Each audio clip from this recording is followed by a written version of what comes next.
ជំរាបសួរថ្ងៃនេះនឹងខ្ញុំសូមបង្ហាញរបៀបធ្វើនំខេកចេកទន់ៗហើយមានរសជាតិឈ្ងុយឆ្ងាញ់នំខេកចេកនេះអាចយកចេកអ្វីមកធ្វើក៏បានដែរឲ្យតែចេកទុំល្អចំណែកនាងខ្ញុំថ្ងៃនេះនៅផ្ទះមានចេកពងមាន់ទុំចូលល្អដូច្នេះនាងខ្ញុំយកចេកពងមាន់មក5ផ្លែប៉ន់ឲ្យម៉ត់ដាក់ពងមាន់3គ្រាប់ដាក់ស្ករ50ក្រាមហើយប្រេងឆាចំនួន3ស្លាបព្រាបាយកូរវិតរហូតទាល់តែសព្វល្អបែបនេះបន្ទាប់មកនាងខ្ញុំដាក់ទឹកដោះគោស្រស់100មីលីលីត្រចូលបន្តវាយម្ដងទៀតរហូតទាល់តែសព្វគ្នាល្អបន្ទាប់មកនាងខ្ញុំចាក់ម្សៅមី200ក្រាមចូលហើយម្សៅមីនេះរែងវាព្រោះវាមានម្សៅដុំដូច្នេះរែងវាដើម្បីឲ្យម្សៅយើងម៉ត់ល្អបន្ទាប់មកដាក់ baking powder 1ស្លាបព្រាកាហ្វេ baking soda 1ស្លាបព្រាកាហ្វេនិងអំបិលបន្តិច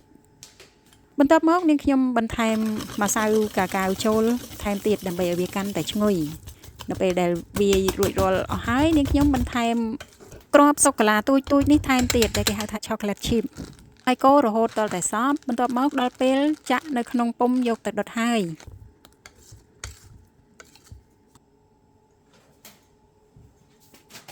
mấy cái lần đi làm quay nó thấy ở đây là bạn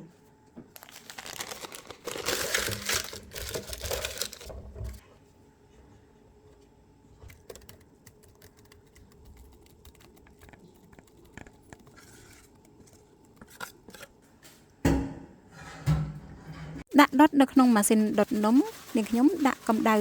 180អង្សាហើយដុតរយៈពេល45នាទីគឺឆ្អិនល្អហើយ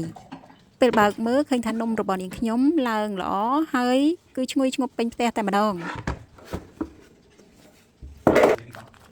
cái con này đây rồi đang đây này phát đây con này ឥឡូវនេះខ្ញុំចាប់ផ្ដើមកាត់នំជាបន្ទះដើម្បីងាយស្រួលញ៉ាំ